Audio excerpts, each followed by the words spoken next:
Sívalningur er form sem er með hring sem grunnflöt og hornrétt á hringinn er eins og rör. Það er hægt að reikna bæði flatarmál, yfirborðsflatarmál sívalnings og rúmmál hans. Rúmmálið er í mörgu leyti einfaldara því þá reiknum við bara flatarmál grunnflatarins sem er hringur, sem er geisli í öðru veldi sinnum pi og svo sinnum hæðin.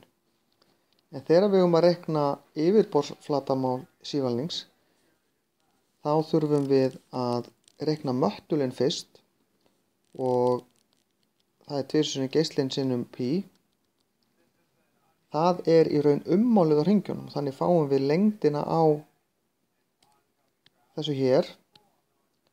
Og ef við klippum þetta hérna klikk, þá myndast ferhyrningur með þessa lengd og hin lengdin er þá hæðin, þá fáum við í raun hæðina.